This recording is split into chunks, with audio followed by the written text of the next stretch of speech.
Welcome back to the Lightning Round. The 9/11 Memorial and Museum officially opened 13 years after the attacks this week. The museum was sold out despite the $24 price tag to get in. Many say it was a day of pride and a little bit of sadness as well. And I was down there myself on the first day. It's a very interesting museum when you do see it. It's, as we discussed last week, it's 7 stories down. It's very dark inside the museum, but it's you come out and it's a tough museum to go into. Well, I know, Mia, you've played a major role with the 9/11 flag. We actually opened up the museum with it. That's amazing. We did on it was one Wednesday. Do you have a number of the folks that were there that went through the museum or about? It was several thousand. I don't know the exact number. I never did get that number, but I think it's 6,400. I think it's. I was going to say it was like 7,000 yes. people. But well, what a wonderful day, though. I mean, even though it was sad, still it's something so important. Absolutely, and it took a long time, but they did it so tastefully, and it's so beautiful inside, and the artifacts certainly worth going down to see. Have you gone down there yet, Garrett? I have not. I've been in the area since they've been constructing it. I saw them putting up the Freedom Towers, and I was actually on the Jersey side of the harbor for 2 years ago on September 11th. But it's definitely very bittersweet that it's opening up. I mean, considering what happened and all the people that died, but from what I've seen, it looks like they've done a great tribute in the honor and memory of these. It absolutely is. You know, someone once said Americans know how to memorialize their defeats. Custer's Last Stand, the Arizona, and now this. But from defeat comes victory in each case. And one of the things that they do celebrate is all the folks that have helped to restore. So when you walk out of the museum, it's sort of a positive note as you walk out. Right. So, and I can say that I thought it was very tastefully done, that the gift shop was tucked away. Mm-hmm. Yes, because there were issues about the gift shop. You know, they were selling a cheese board. That's my only issue. Do you know they sold a cheese board the shape of the United States? I think we need to get rid of that. Yep. Not good. A little bit too much. Yeah, a little too much. No comment on that one. How about that? All right. Well, we're going to go down to D.C. One member of the Obama family is actually having a pretty good weekend. Eldest daughter Melania Obama starts driving this summer. Now, the First Lady joked and told Washington to look out. But isn't it amazing to see these young girls grow up. I mean, Malia was something like, well, she was 5 years younger, so she was like 10 years old, and she's about 6 feet tall now, just a beautiful young lady. But just to see them now, and I feel so bad for them. Like, you know, everybody knows that they're driving. It's tough to be. Well, it's just like when President Bush, I mean, one of his daughters, Jenna, who's like a big star on NBC now, she got caught drinking. It's like, I mean, look, when you're kids, you make mistakes.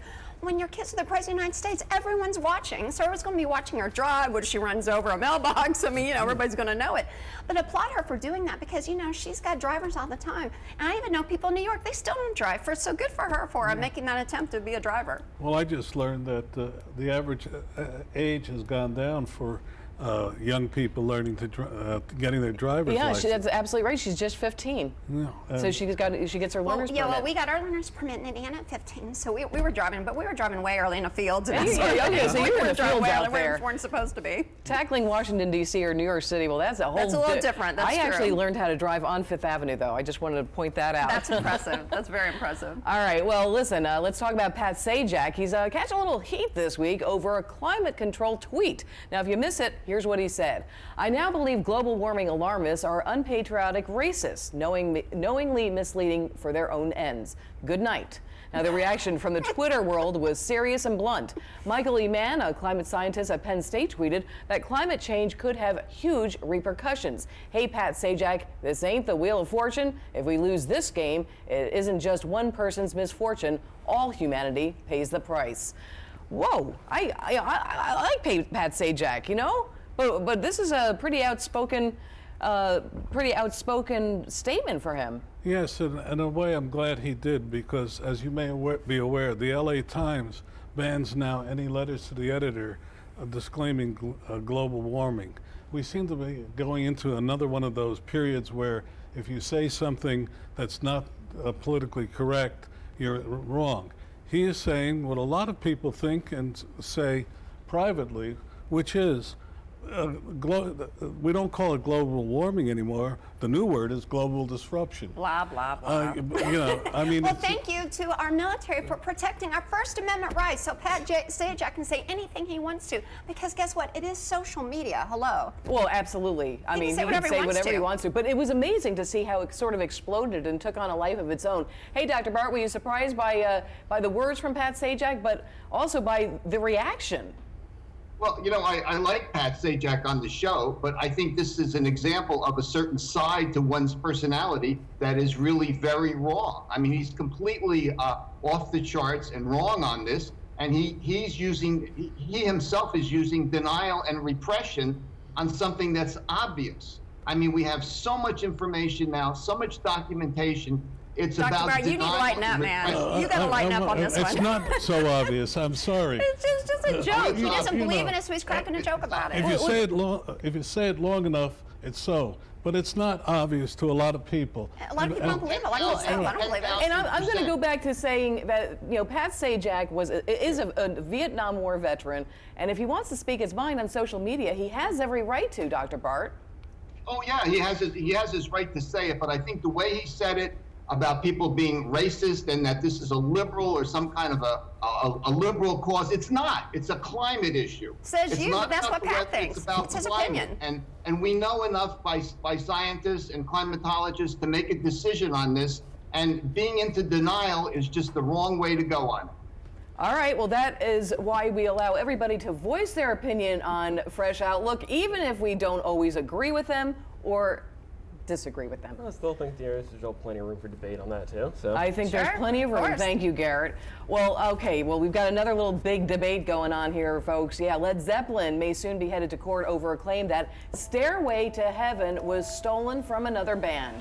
All right, so, Dee Dee, you're hanging your head. Oh gosh, I wish someone would steal it and I never have to hear it again. I hate that song. I think it's the worst song in the history of music. It's not even music to me, so someone please steal it and don't give it back, please. So we have to disagree on that. I loved Led I Zeppelin. hate it, gosh, the worst One of my ever. favorite bands, and Do you think it was stolen? Come on, I Garrett, don't what do know. you think? I mean, if it was, I mean, this other band is a day late and a buck short by a long shot. I mean, Yeah, I They think play they it did. all the time, though. You hear it Yeah. so much, it's hard to believe I mean, it. if All right, John, you're a really was journalist. stolen, I You- mean. you know, you see these things all the time. What do you think? Well, I think it's great publicity for the band. Bingo. I mean, that That's to me, true, that's true. We're talking Well, they're about it. going I on have to to- tell they're you, I never heard of them. They're They're getting together re-releasing. again. Oh, whoop-de-doo, I can't wait. Well, you guys didn't tell me about that. Oh, you No, mean no, the no. new band or Led Zeppelin? No. Led Zeppelin. Oh, in his wheelchair? Okay. So I think Don's gone to something. Bingo, I think there might So, just yeah, be a win, little lose- publicity win, involved lose, or in this. draw. At least they're getting their name back in the media for a whole new generation of fans. Well, I'm Absolutely. thinking, listen to that. I feel like I'm somewhere else, not heaven.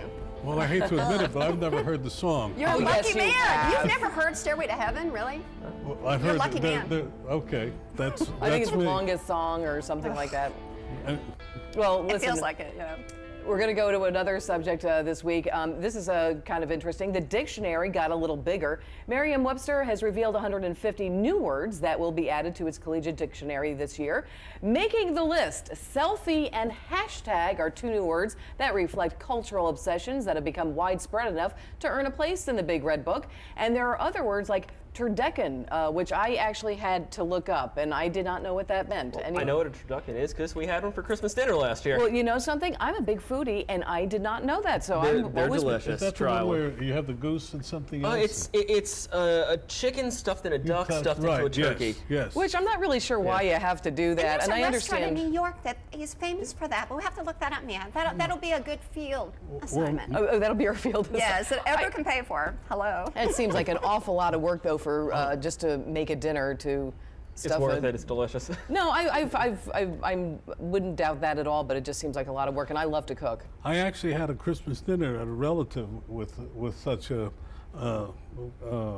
offering, and it was interesting, but I wouldn't serve it myself. No, I'm not going to be serving that anytime soon. I'm not going to be stuffing Yeah, it. it just seems like too much. I don't know. It was. Yeah. It was. And the taste didn't. And I can only make toast, so. I Yeah, would you're never not try a that. cook. I No, am. Never. But I actually had to look that up. Hey, Dr. Rossi, would you be eating that anytime soon? I had a turducken for a Thanksgiving dinner a few years ago, and I kind of agree with what's been said. I didn't particularly like it that much, and it's not something I would really serve. Maybe it's a fun thing to do, but I don't know. I can think of other meals I'd rather have.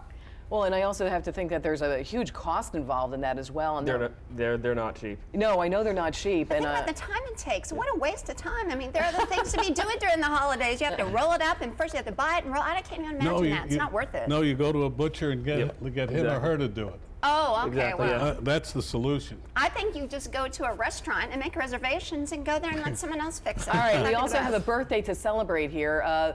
The oldest American, her name is Geraldine Tully. She celebrated 115 years this year. Now, when she was born, get this, there were no planes in the air and no cars on the road.